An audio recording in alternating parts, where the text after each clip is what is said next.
नमस्कार दोस्तों, मैं कुलदीप सिंह स्वागत करता हूं हमारे अपने चैनल ध्रुवतर क्लासेस यूट्यूब चैनल पर। दोस्तों, हम linear equation in two variable के बारे में पढ़ रहे थे और कल हमारी एक क्लास हो चुकी है linear equation in two variable के बारे में।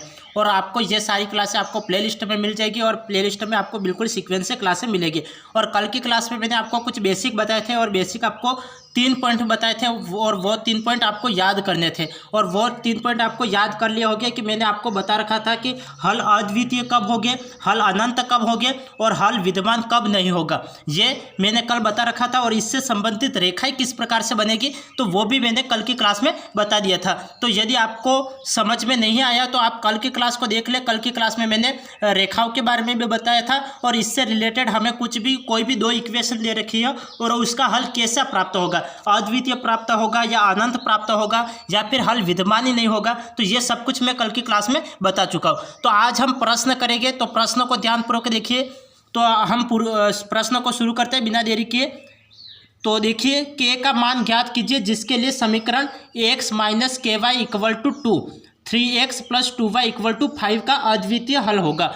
यहाँ पे अद्वितीय हल होगा, ये मैंने कल की क्लास में बताया था कि अद्वितीय हल कब होगा। कल की क्लास यदि किसी स्टूडेंट्स ने नहीं देख रखी है और आप सीधे इस क्लास पे आए हो तो आप कृपया करके कल की क्लास देखें और इसके बाद इस क्लास को देखें। तो मैंने आपको क्या बताया था कल की क्लास में? मैंने आपको बताया था कि हल अद्वितीय कब हो गया, जब a1/a2 does not equal to b1/b2 होगा तब तो हल अद्वितीय हो गया। और इसकी रेखा कैसी होगी? तो इसकी रेखा प्रतिच्छेदित होगी। थोड़ी हम चर्चा कर लेते हैं कल वाली क्लास के ऊपर, फिर हम सवाल को करते हैं। 2 मिनट।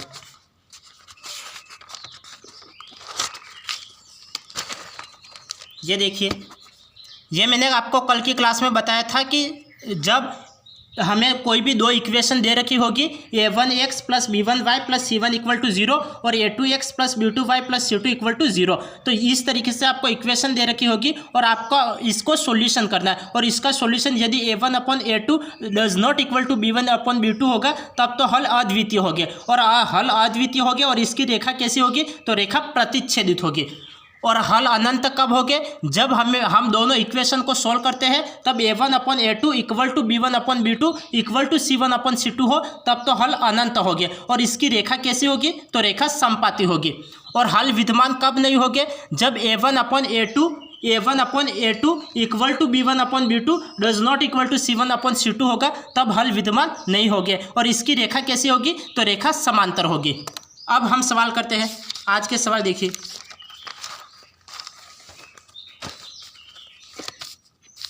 ये सवाल देखिए। 2 मिनट। अब देखिए, हमें ये सवाल दे रखा है कि k का मान ज्ञात कीजिए जिसके लिए समीकरण x minus K Y equal to 2, 3x plus 2y equal to 5 का अद्वितीय हल होगा। और अद्वितीय हल कब होगा? जब a1/a2 does not equal to b1/b2 होगा तब हल कैसे हो गया? अद्वितीय हो गया। अब डज नॉट इक्वल टू आ रहा है तो answer does not equal to में आएगा। तो यहाँ पे तो ये तो इक्वल टू है तो ये कैंसिल आउट कर लो, ये इक्वल टू है तो ये कैंसिल आउट कर लो। इन दोनों में से तो आंसर हो नहीं सकता। आंसर होगा तो किस में होगा? इन दोनों में से आंसर होगा तो किस में होगा? इन दोनों में से आंसर होगा। a1 की वैल्यू कितनी है? a1 की वैल्यू 1 है तो 1 लिख लिया। a2 की वैल्यू 3 है तो 3 लिख लिया। Does not equal to b1 की वैल्यू -1 है तो यहाँ पे -1 लिखो, माइनस के तो माइनस के लिख लो। अपॉन b2 की वैल्यू 2 है तो 2 लिख लो। अब ये कितना हो जाएगा? यहाँ पे ये कितना हो जाएगा? यहाँ पे ये 2 भाग में है तो इधर ये गुणे में चले जाएगा। तो k की वैल्यू कितनी हो जाएगी? k की वैल्यू -2/3। तो ये -2/3 मुझे कहाँ दिख रहा है? तो ये बी ऑप्शन में दिख रहा है। तो बी ऑप्शन इसका राइट आंसर होगा। और आपको एग्जाम में ये लिख के नहीं देखना है, आपको डायरेक्ट ये करना है कि अद्वितीय हल पूछा है तो अद्वितीय हल कब होगा? जब a1/a2 does not equal to b1/b2। Does not equal to कहाँ है? तो यहाँ पे है और यहाँ पे है। तो आंसर इन दोनों में से होगा, इन दोनों में से आंसर नहीं हो सकता। ये तो पहले कैंसिल आउट कर लो। अब इन दोनों को सॉल्व करना है तो ये 1/3 आएगा और यहाँ पे -1/2 आएगा। तो 2 ऊपर चले जाएगा, 2/3 आएगा। तो 2/3 वो भी किस में आएगा? यहाँ पे माइनस है तो माइनस में आ जाएगा। और माइनस का 2/3 कहाँ दिख रहा है? तो मुझे बी ऑप्शन में दिख रहा है। तो बी ऑप्शन इसका राइट आंसर होगा। इस तरीके से हम प्रश्नों को करेंगे एग्जाम में। और आपको एग्जाम में ये भी नहीं लिखना है, डायरेक्ट ये मान लिख के देख लो। ये भी आपको एग्जाम में नहीं लिखना है, डायरेक्ट यहाँ पे लिखो और ये आंसर निकालो। इस तरीके से 2 स्टेप में आपका काम कंप्लीट हो जाएगा। इस तरीके से आपका 2 स्टेप में काम कंप्लीट हो जाएगा। यदि किसी स्टूडेंट्स को नहीं समझ में आया हो तो एक बार सवाल को वापस देख ले। हमें क्या सवाल पूछा हुआ है, हमें सवाल पूछा हुआ है के का मान ज्ञात करने के लिए, जिसके लिए समीकरण x minus K Y equal to 2, 3x plus 2y equal to 5 का अद्वितीय हल। अद्वितीय हल कब होगा? जब a1 upon a2 does not equal to b1 upon b2 होगा, तब इसका मान क्या होगा? अद्वितीय हल होगा। इसका मान कैसा होगा? अद्वितीय हल होगा। अब इसकी वैल्यू रखो। अब आपको ये एग्जाम में ये लिखना नहीं है, आप डायरेक्ट ये लिख सकते हो 1/3 लिख सकते हो और माइनस k/2। तो ये इस तरीके से डायरेक्ट लिख के ये यहाँ पे गुणे में, यहाँ पे ये भाग में है तो गुणे में चले जाएगा। तो ये कितना हो जाएगा? 2/3 और यहाँ पे माइनस है, दोनों तरफ माइनस ऑपरेट करवाओ तो ये प्लस हो जाएगा और ये माइनस का हो जाएगा। तो माइनस का 2/3, के का मान कितना आ गया? माइनस का 2/3 आ गया। यदि आपको पूछा होता है यहाँ पे अद्वितीय की जगह पूछा होता कि इसके हल अनंत होंगे, अनंत हल हो गया, ऐसा लिखा होता तो आप क्या करते हैं कि a1 upon a2 equal to b1 upon b2 और equal to c1 upon c2 ये चेक करते, तब इसका हल अनंत होगा, ये इसकी वैल्यू आ जाती। यदि इसकी जगह होता कि इसके हल विद्यमान नहीं है, ये लिखा होता तो आप क्या करते? a1 upon a2 equal to b1 upon b2 does not equal to c1 upon c2। और ये सब कुछ मैंने 3 रूल्स कल की क्लास में बताए हुए हैं। आप कल की क्लास देखोगे तब ये पता चलेगा कि हल अनंत कब हो गए, या फिर हल अद्वितीय कब हो गया, या हल विद्यमान ही कब नहीं होगा। ये सब आप कल की क्लास देखोगे तब पता चलेगा। अब आगे देखिए, आगे हमें सवाल दे रखा है कि यदि 2x प्लस 1, यदि 3 की पावर 2x प्लस 1 माइनस 3 की पावर x इक्वल टू 3 की पावर x प्लस 3 माइनस 3 की पावर 2 हो, तब x का मान है। यहाँ पे हमें x का मान ज्ञात करना है। तो x का मान ज्ञात करने के लिए हम यहाँ पे क्या करेंगे? तो ये मैंने घात का जब मैंने टॉपिक पढ़ाया था तब मैंने कुछ फॉर्मूले बताए थे, और आप कंटिन्यू रूप से क्लास को देखते हो तो आपको यहाँ पे कोई दिक्कत ही नहीं आएगी। वरना आपको यहाँ पे ये कोई भी वैल्यू मान के फिर इस सवाल को करना पड़ेगा। और यदि आपको फॉर्मूले याद है तो आपको कोई मानने की ज़रूरत नहीं है। यहाँ पे देखो, यहाँ पे ये 2x है तो इसको मैं क्या लिख सकता हूँ? यहाँ पे 2x है और यहाँ पे x है, तो मैं इन दोनों में से 3 की पावर x में कॉमन ले सकता हूँ। तो यहाँ पे मैं 3 की पावर x में कॉमन ले लेता हूँ, तो यहाँ पे 3 की पावर x कॉमन आ जाएगा। तो यहाँ पे 3 की पावर x कॉमन आ गया, तो यहाँ पे क्या बचेगा? यहाँ पे 2x है तो 3 की पावर x बचेगा, 3 की पावर x और 3 के पावर x प्लस 1 और माइनस का यहाँ पे 3 की पावर x पूरा कॉमन आ जाएगा, तो यहाँ पे 1 बचेगा इक्वल टू यहाँ पे 3 की पावर 2 है, यहाँ पे 3 की पावर 2 है और यहाँ पे 3 की पावर 3 है। तो यहाँ पे मैं 2 प्लस 1 लिख सकता हूँ, तो 3 की पावर 2 कॉमन आ जाएगा और यहाँ पे कितना बचेगा? 3 की पावर x और प्लस का यहाँ पे 2 कॉमन आ गया तो 1 बचेगा और माइनस का माइनस और यहाँ पे 3 की पावर 2 पूरा कॉमन आ गया तो यहाँ पे 1 बचेगा। यहाँ पे 3 की पावर x प्लस 1 माइनस 1 ये और 3 की पावर x प्लस 1 माइनस 1 ये कैंसिल आउट हो गया।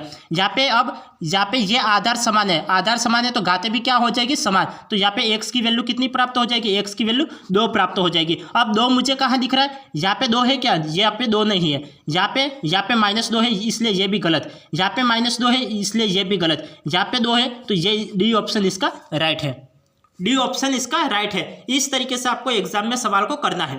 ये बिल्कुल आसान तरीका है, वरना कई जगह तो कई कोचिंग संस्थानों में टीचर क्या करवाते हैं, इसको कोई वैल्यू मान लेते हैं, एक्स की कोई वैल्यू मान लेते हैं और फिर इसको सॉल्यूशन करवाते हैं और वो पूरा 6-7 स्टेप में जाता है। और आपको 6-7 स्टेप नहीं करके आपको 2-2 स्टेप में आंसर को लाना है। और 2 स्टेप में किस तरीके से ला पाओगे कि आपको ये देखना है कि यहाँ पे 3 की पावर x है, यहाँ पे 3 की पावर 2x है, तो मैं इसको x प्लस x लिख सकता हूँ। x प्लस x लिखा तो क्या हो गया? 2x हो गया। x प्लस x क्या हो गया? 2x हो गया। तो यहाँ पे 3 की पावर x यहाँ पे और 3 की पावर x, तो 3 की पावर x कॉमन ले लिया, यहाँ पे तो x बचेगा और प्लस 1 तो x प्लस 1 लिख लिया, माइनस ये पूरा कॉमन आ गया तो यहाँ पे 1 बचेगा। यहाँ पे 3 की पावर 2 है और यहाँ पे 3 की पावर 3, तो मैं क्या लिख सकता हूँ? 3 की पावर 2 और प्लस 1 लिख सकता हूँ। 2 प्लस 1 3 हो जाएगा, तो 3 की पावर 2 कॉमन आ गया। यहाँ पे कॉमन ले लिया, यहाँ पे x का x एज इट इज लिख लिया, प्लस का प्लस एज इट इज, यहाँ पे 2 कॉमन आ गया तो 1 बचेगा तो 1 लिख लिया, माइनस का माइनस एज इट इज और 3 की पावर 2 कॉमन आ गया तो 1 बचेगा। ये से ये कैंसिल आउट हो गया। अब यहाँ पे आधार समान है, आधार समान है तो घातें समान हो जाएगी, तो यहाँ पे घातें समान हो जाएगी तो x की वैल्यू कितनी हो जाएगी? 2 प्राप्त हो जाएगी। और 2 कहाँ दिख रहा है? डी ऑप्शन में दिख रहा है, तो डी ऑप्शन हमारा राइट आंसर है। डी ऑप्शन हमारा राइट आंसर है। किस तरीके से हम सवाल को करते हैं, बिल्कुल इजी तरीके से आपको समझ में आ गया होगा। अब आगे देखिए, आगे हमें सवाल में दे रखा है कि 3x - 2/3 plus 2x plus 3/2 equal to x plus 7/6 है, तो 5x माइनस 2/4 की वैल्यू हमें ज्ञात करनी है। तो अब यहाँ पे हम इसको सोल्व करके यहाँ से x का मान निकालेंगे और यहाँ पे पुट कर लेंगे। तो x का मान निकालने के लिए हम क्या करेंगे, यहाँ पे लघुत्तम 6 आ जाएगा और लघुत्तम 6 आएगा और यहाँ पे भी लघुत्तम 6 आएगा। 6 से 6 कैंसिल आउट। बिल्कुल मैं इजी तरीके से कर रहा हूँ और जो डिटेल में मुझे समझाना था वो मैं कल की क्लास में बता चुका हूँ। अब यहाँ पे हम बिल्कुल ईजी तरीके से सवाल को करेंगे और पूरी स्टेप बाय स्टेप सवाल ना करके बीच में स्टेप को गायब करते हुए सवाल को करेंगे।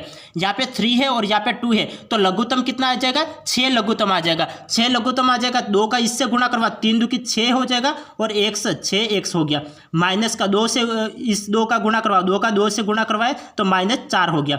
प्लस का प्लस एज इट इज, 3 का यहाँ से गुणा करवा, 3 का इससे गुणा करवाओगे 3 दूनी 6x, तो ये 6x आ जाएगा और प्लस का 3 तिया 9, तो 9 इक्वल टू यहाँ पे 6 का इससे गुणा करवाए तो 6x और प्लस का 7 और यहाँ पे 6 लघुत्तम आ गया और यहाँ पे 6 लघुत्तम, तो 6 से 6 कैंसिल आउट हो जाएंगे। अब यहाँ पे देखो ये प्लस का 6x और यहाँ पे प्लस का 6x, तो 6x से मैं 6x कैंसिल आउट कर लूँ, तो यहाँ पे मैंने ये 6x से 6x कैंसिल आउट कर लिया। अब यहाँ पे देखो यहाँ पे कितना बचेगा, यहाँ पे 6x बचेगा, तो यहाँ पे मैं 6x लिख लेता हूँ और इक्वल टू, अब यहाँ पे 7 है और यहाँ पे माइनस का 4 और यहाँ पे 9, तो यहाँ पे 9 में से 4 गए कितना बचेगा, 5 बचेगा, 5 बचेगा और यहाँ पे 5 बचेगा, तो ये उधर जाएगा माइनस का 5। 7 में से 5 गए कितने बचेंगे, 2 बचेंगे, तो यहाँ पे मैं 2 लिख लेता हूँ। तो ये कितनी बार कैंसिल आउट होगा 2 तिया 6, 3 बार कैंसिल आउट। तो यहाँ पे x की वैल्यू मुझे कितनी प्राप्त हो जाएगी, 1/3 प्राप्त हो जाएगी। x की वैल्यू मुझे कितनी प्राप्त हो जाएगी, 1/3 प्राप्त हो जाएगी। अब हमें x की वैल्यू निकाल के आपको यहाँ पे पुट करनी थी, हमें इसका मान चाहिए, तो यहाँ पे x की वैल्यू पुट करो, तो ये कितना हो जाएगा, ये कितना हो जाएगा, यहाँ पे देखो x की वैल्यू यहाँ पे पुट करूँगा, ये कितना हो जाएगा, 5/3 हो जाएगा। तो 5/3 और माइनस 3 का यहाँ पे मैं गुणा करवा लूँ डायरेक्ट, तो 3 दूनी 6 हो जाएगा, 3 दूनी 6 और 3 सीधा लघुत्तम आ जाएगा। तो यहाँ पे मैं इस तरीके से कर लेता हूँ, 3 माइनस और 3 दूनी 6 और 3 यहाँ पे लघुत्तम आ गया और यहाँ पे नीचे 4, तो ये 5 में से 6 गए कितना बचेगा, -1/4 तिया 12, तो -1/12 कहाँ दिख रहा है मुझे, ये मुझे सी ऑप्शन में दिख रहा है, -1/12 सी ऑप्शन, तो सी ऑप्शन इसका राइट आंसर होगा। इस तरीके से आपको 2 स्टेप में सवाल को करना है, वरना आप पूरी डिटेल से करने चाहोगे तो सवाल काफ़ी लंबा चौड़ा हो जाएगा और आप कई स्टूडेंट से पीछे हो जाओगे।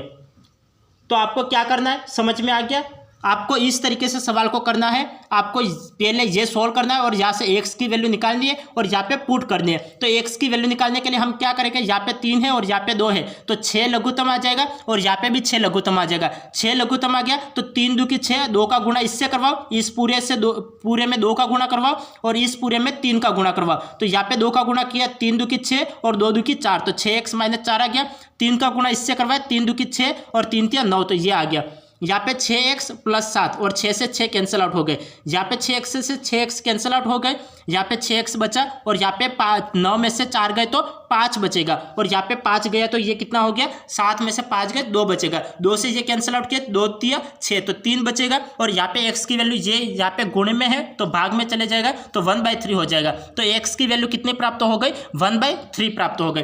अब हमें क्या करना है, x की वैल्यू यहाँ पे पुट अप करनी है। जब मैं x की वैल्यू यहाँ पे पुट करूँगा तब कितना हो जाएगा, 5/3 हो जाएगा और 3 का यहाँ पे गुणा करूँगा तो 3 दूनी 6, तो यहाँ पे 5 - 6/3 आ जाएगा और यहाँ पे नीचे 4 है इसे, तो 4 तिया 12 और 5 में से 6 गए तो -1, तो -1/12 कहाँ दिख रहा है, सी ऑप्शन में दिख रहा है। तो सी ऑप्शन हमारा राइट आंसर है।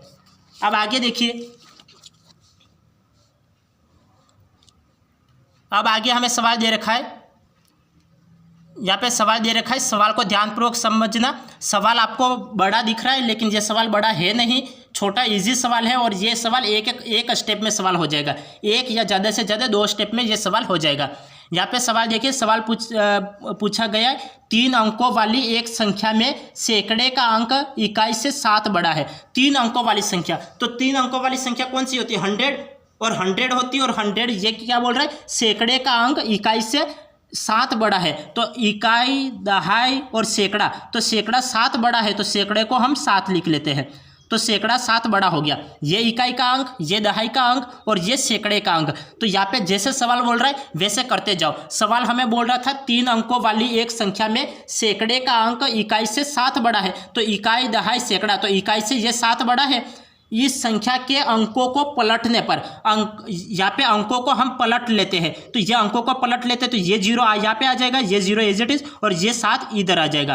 तो पलटने पर तो हमने पलट लिया।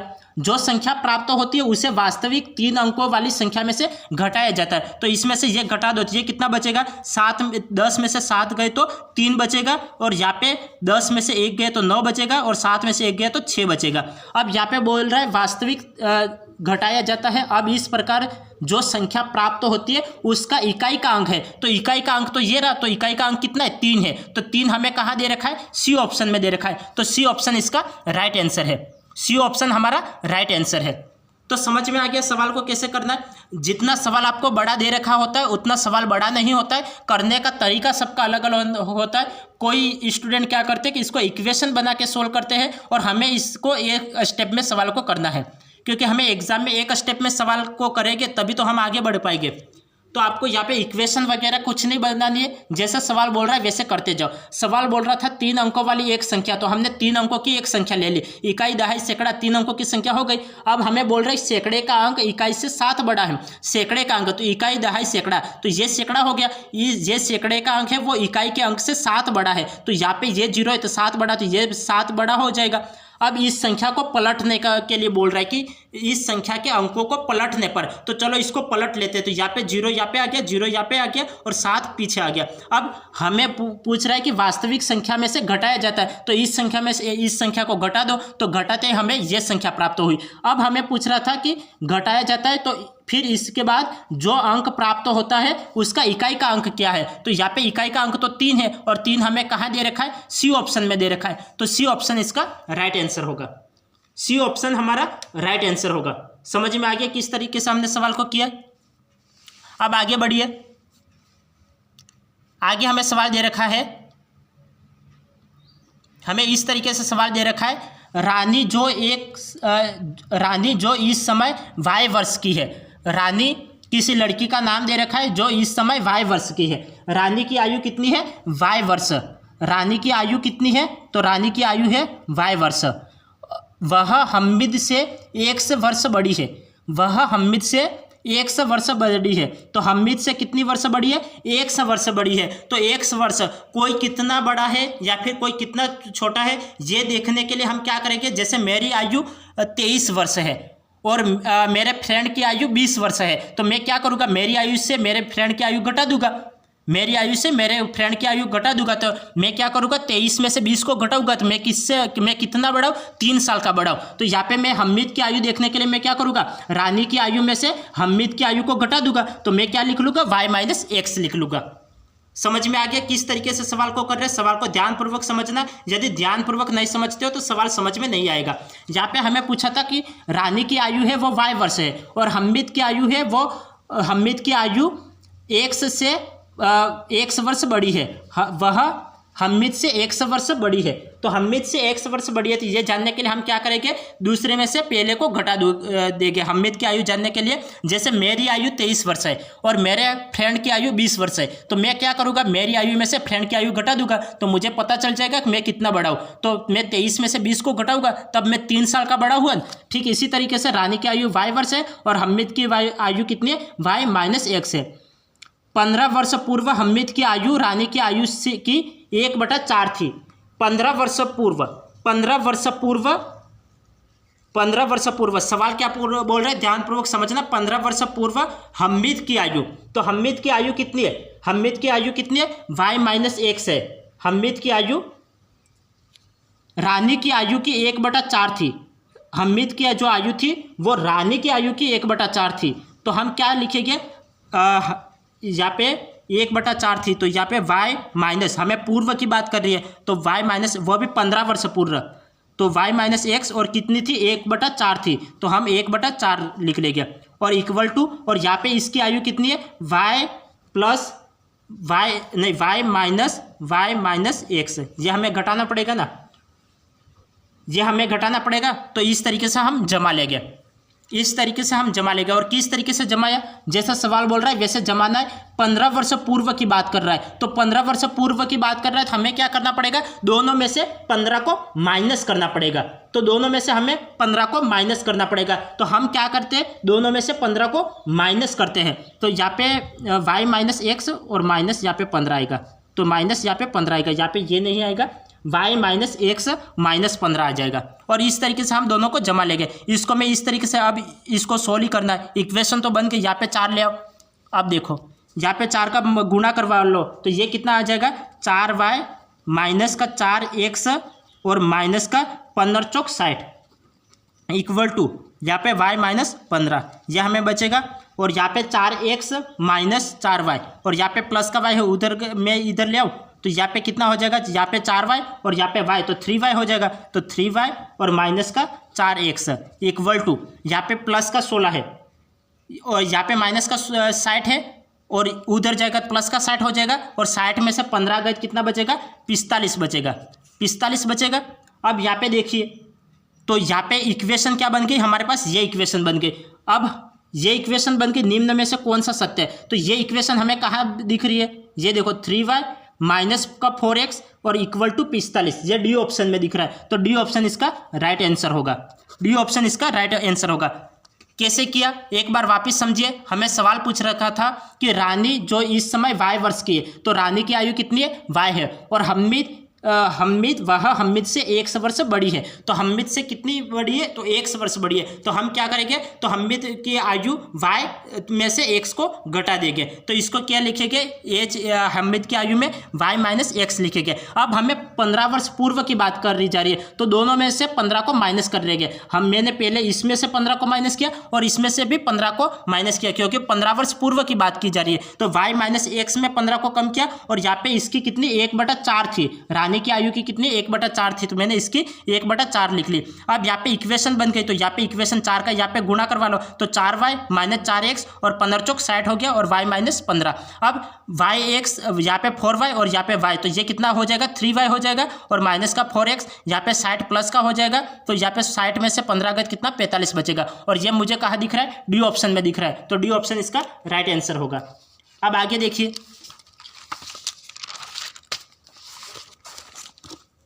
आगे हमें सवाल दे रखा है कि संख्या n को 2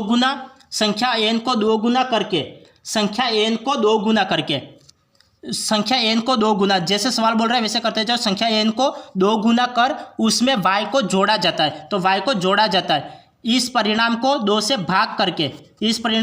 भाग करके फिर उसमें वास्तविक संख्या n को घटाया जाता है। तो अंतिम परिणाम कितना होगा, तो यहाँ पे 2n प्लस का y और माइनस का 2n अपॉन 2n से 2n कैंसिल, तो ये कितना हो जाएगा y/2 कहाँ दिख रहा है, बी ऑप्शन में दे रखा है। तो बी ऑप्शन इसका राइट आंसर होगा। हमें जैसे सवाल बोल रहा है वैसे करते जाओ। सवाल बोल रहा है n को 2 गुना करके, तो n का 2 गुना किया, फिर y जोड़ा जाता है तो y जोड़ दिया। इस परिणाम को 2 से भाग करके 2 का भाग दे दिया। फिर वास्तविक संख्या n से घटाया जाता है तो वास्तविक संख्या n से घटा दिया। फिर लघुत्तम ले लिया, तो यहाँ पे कितना हो गया, 2n प्लस y माइनस का 2n अपॉन 2n से 2n कैंसिल आउट हो गया। यहाँ पे प्लस का, ये माइनस का, ये कैंसिल आउट हो गया, प्लस का y बचा y/2, ये इसका आंसर। तो बी ऑप्शन दे रखा है, तो बी ऑप्शन इसका राइट होगा। अब आगे देखिए, आगे हमें दे रखा है कि 2 धनात्मक संख्याओं का योगफल 63 है। 2 धनात्मक संख्या, तो 2 धनात्मक संख्याओं का योगफल कितना है, तो 63 है।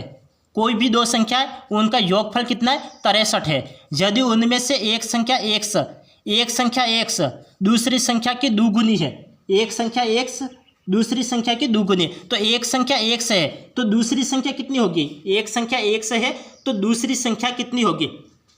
यदि हमारे पास एक संख्या x है तो दूसरी संख्या कितनी होगी, दूसरी संख्या टोटल में से हम एक संख्या को घटा देंगे तो दूसरी संख्या मुझे पता चल जाएगा, क्योंकि हमें योगफल दे रखा है और एक संख्या दे रखी है और दूसरी संख्या हमें घटानी है। तो हम क्या करेंगे, दूसरी संख्या हमें पता लगानी है, तो कुल संख्या में से एक संख्या को घटा देंगे तो दूसरी संख्या प्राप्त हो जाएगी। तो पहली संख्या x है तो दूसरी संख्या कितनी होगी, 63 माइनस x हो जाएगी, 63 माइनस x हो जाएगी। अब हमें बोल रहा है कि 2 धनात्मक संख्या का योगफल 63 है।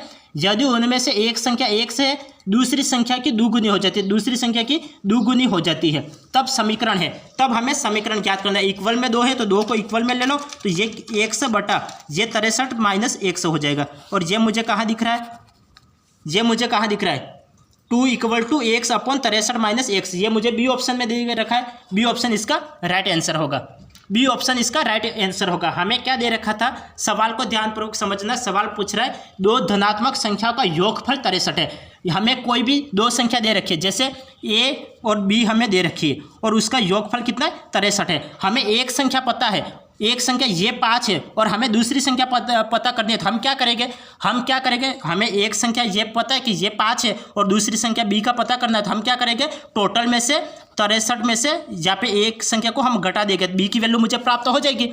तो ठीक इसी तरीके से मैंने यहाँ पे भी यही किया। यहाँ पे मैंने क्या है कि दो धनात्मक संख्याओं का योगफल 63 है। हमें दोनों संख्याओं का योगफल दे रखा है और एक संख्या 1 से दे रखी है, तो दूसरी संख्या क्या होगी, तो दूसरी संख्या होगी एक संख्या 1 से, दूसरी संख्या 63 माइनस x होगी, तो 63 माइनस x लिख लिया। अब दूसरी संख्या की 2 गुनी है, तो दूसरी संख्या की मैंने 2 गुनी कर ली। अब हमें वैल्यू ज्ञात करनी थी, 2 इक्वल में लिख लिया, यहाँ पे ये गुणा हो रहा है, इधर भाग में चले जाएगा, 1 अपॉन 63 माइनस x, ये कहाँ दे रखा है, तो बी ऑप्शन में दे रखा है, तो बी ऑप्शन हमारा राइट आंसर हो जाएगा। अब आगे देखिए,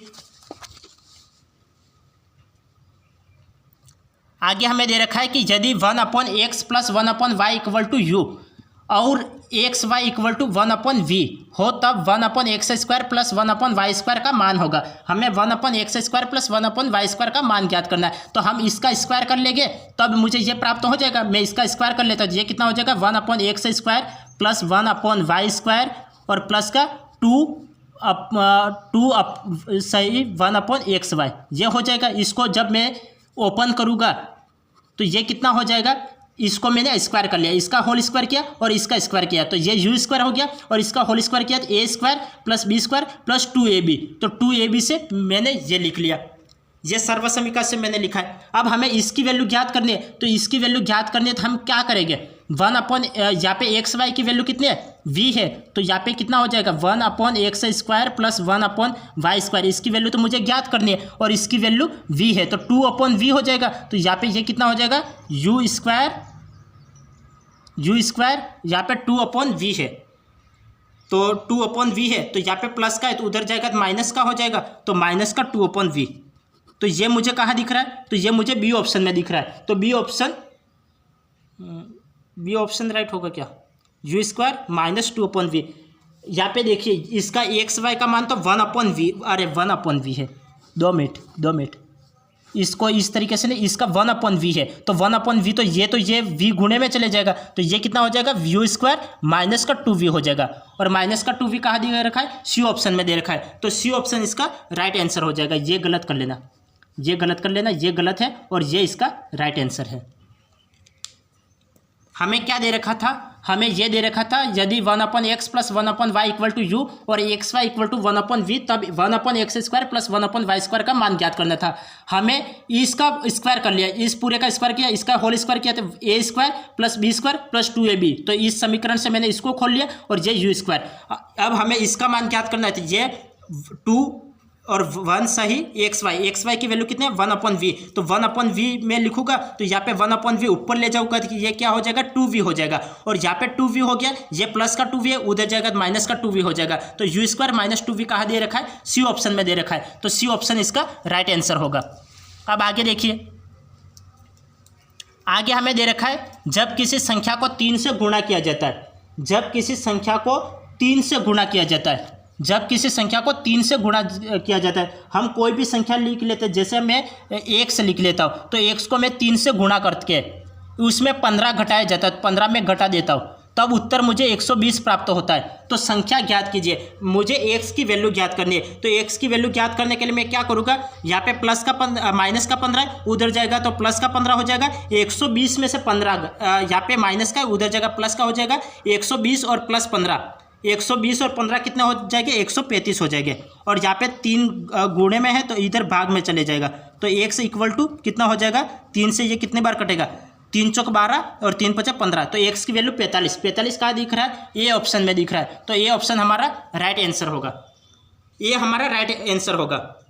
समझ में आ गया किस तरीके से हम सवाल को कर रहे हैं। हमें यह सवाल दे रखा था किसी संख्या में 3 से गुणा, तो एक संख्या मान ली और इसमें 3 का गुणा किया, फिर 15 घटाया जाता है, 15 को घटा दिया, तब उत्तर 120 प्राप्त होता है, तो 120 लिख लिया। अब हमें क्या करना है, माइनस का 15 उधर जाएगा, प्लस का 15, 120 और 15 135 हो गया। यहाँ पे ये गुणा हो रहा है, इधर भाग चले जाएगा, 3 से ये कैंसिल आउट, 45 इसका राइट आंसर हो जाएगा, 45 इसका राइट आंसर हो जाएगा। अब आगे देखिए, आगे हमें दे रखा है एक फार्म में कुछ मुर्गियां और बकरियां है।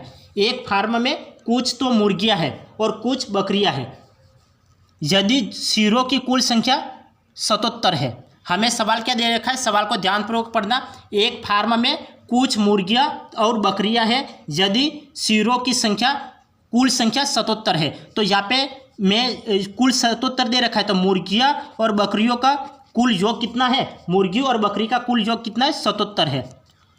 तथा पैरों की कुल संख्या 248 है। तो पैरों की कुल संख्या 248 है। तो अब हम क्या करेंगे, पैरों की कुल संख्या 248 है। मुर्गियों के कितने पैर होते हैं, मुर्गियों के तो 2 पैर होते हैं, तो 2 का गुणा कर लूँगा, प्लस बकरियों के कितने पैर होते हैं, 4 पैर होते हैं, तो 4 का गुणा कर लूँगा, और इक्वल टू कितना हो जाएगा, इक्वल टू कुल कितने हैं पैरों की संख्या 248, तो 248 लिख लिया। अब यहाँ पे इसको मैं कैंसिल आउट कर सकता हूँ, 2 के पार्ट से मैं कैंसिल आउट कर लूँ, तो यहाँ पे एम बचेगा और प्लस का यहाँ पे 2 से कैंसिल आउट, 2 2 की 4, 2 भी बचेगा, इक्वल टू 2 एकम 2, 2 2 की 4 और 2 चौके 8, ये 124 हो गया।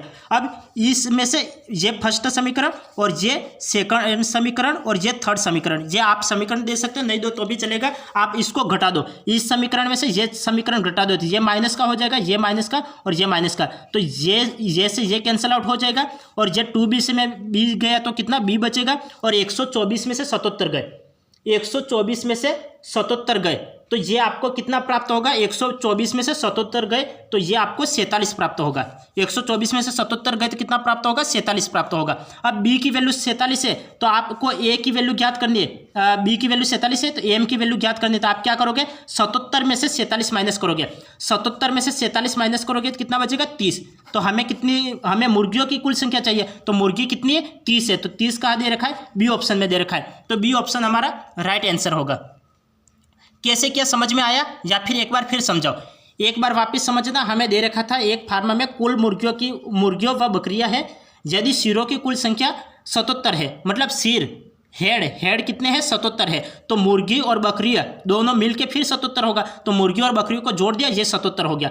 अब मुर्गियों के कितने पैर होते हैं, यहाँ पे पैरों की संख्या दे रखी है, तो हमने पैरों की संख्या, मुर्गियों के 2 पैर हो गए और बकरियों की 4 पैर हो गए, और टोटल पैर कितने 248 दे रखे। अब मैंने 2 से इसको भागित कर लिया, तो इसका 2 में भाग दे दिया, तो m बचेगा, यहाँ पे 2b बचेगा, और यहाँ पे 2 से 124 बार कैंसिल आउट होगा।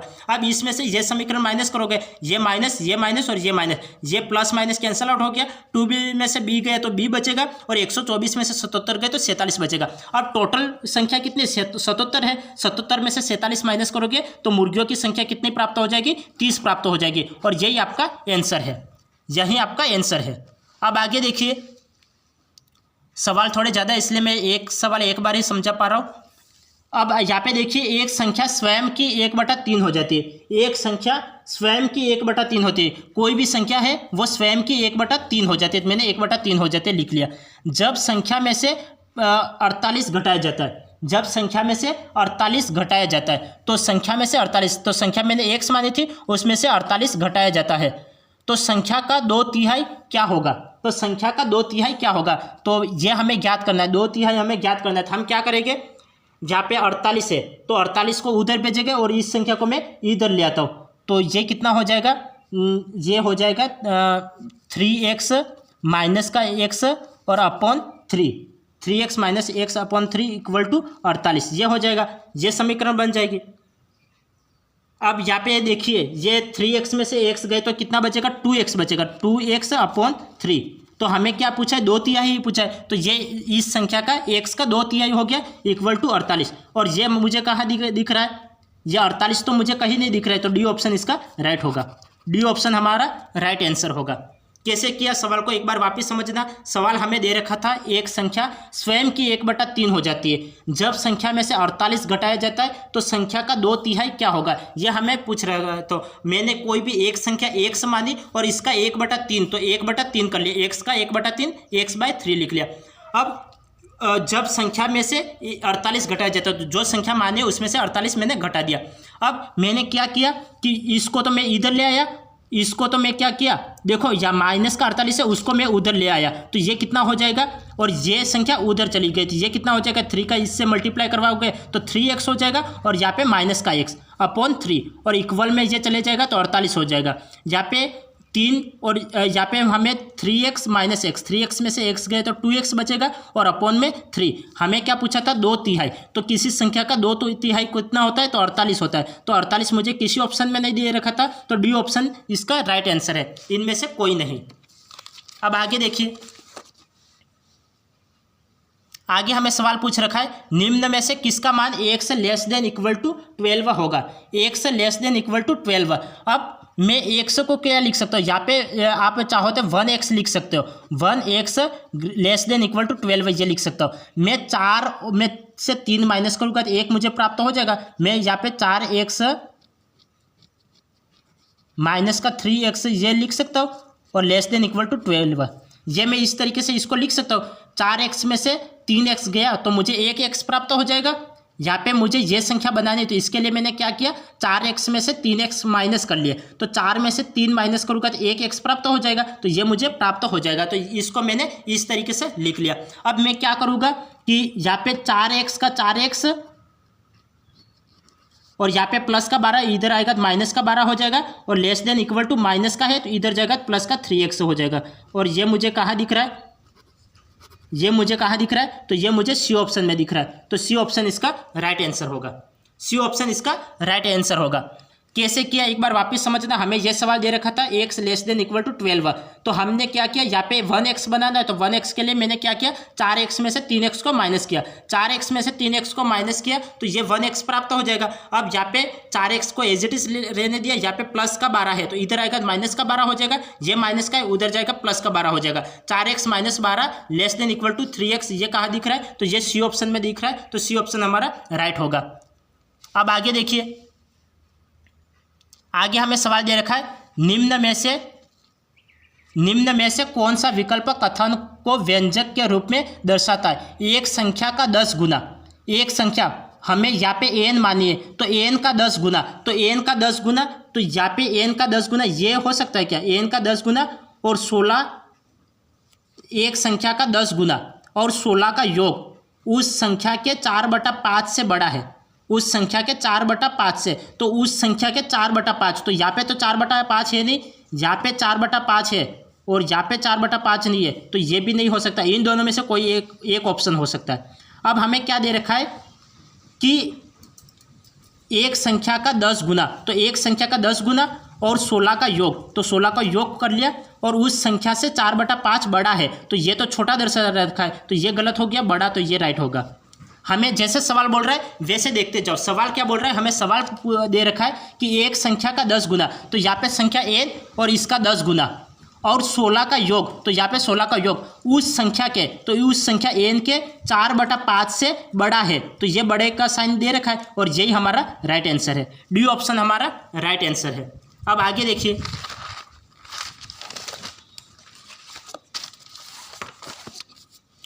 आगे हमें सवाल दे रखा है कि किसी व्यंजक का सरलतम रूप 3x + 4 है, किसी व्यंजक का सरलतम रूप 3x + 4 है। अब आपको ऑप्शन से इस सवाल को करना पड़ेगा, क्योंकि आप यहाँ पे इस सवाल को ऑप्शन से कर सकते हो, तो ऑप्शन को सोल्व करो और जिस ऑप्शन को सोल्व करेंगे तो इसका आंसर ये आना चाहिए। तो चलो हम ऑप्शन को सोल्व करते हैं। यहाँ पे 3x प्लस का 4 × 12 और प्लस का 4 का इससे गुणा करवा, 4 × 12 100 हो जाएगा और प्लस का 4 × 2 = 8 अपॉन 5। मैं ए ऑप्शन को पहले सोल्व कर रहा हूँ।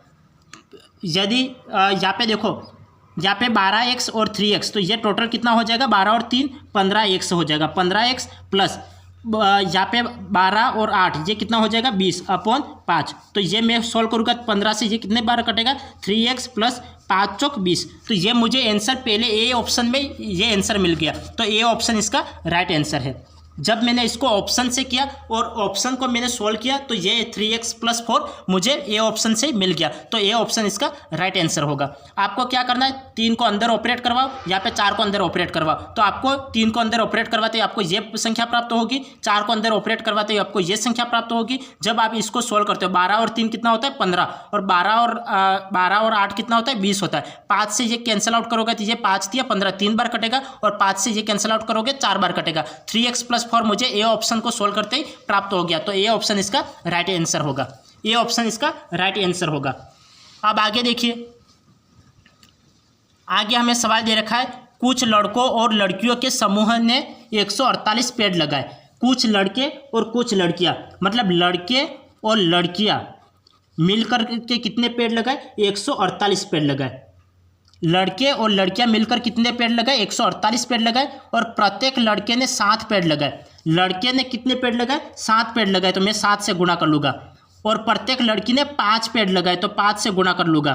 और टोटल उन्होंने पेड़ कितने लगाए, 148 पेड़ लगाए, तो टोटल कितने हो जाएंगे, 148 हो जाएंगे, टोटल 148।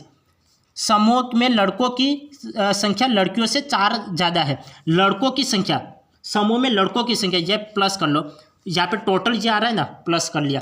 अब यहाँ पे पूछ रहे समूह में लड़कों की संख्या लड़कियों से 4 ज़्यादा है। लड़कों की संख्या लड़कियों से 4 ज़्यादा है, तो ये कितना हो जाएगा, बॉयज़ और गर्ल। लड़कों की संख्या है वो लड़कियों से 4 ज़्यादा है, ये हमें पूछ रहा है। तो जैसे सवाल बोल रहा है वैसे हम करते जा रहे हैं। अब हम बी की वैल्यू यहाँ पे पुट कर ले, तो बी की वैल्यू यहाँ पे पुट कर लेंगे तो यहाँ पे कितना हो जाएगा, बी की वैल्यू यहाँ पे पुट करा तो ये 7 का इससे गुणा करवाओगा तो 7g हो जाएगा, और प्लस का 7 चौक 28 हो जाएगा, और प्लस का 5g = 148।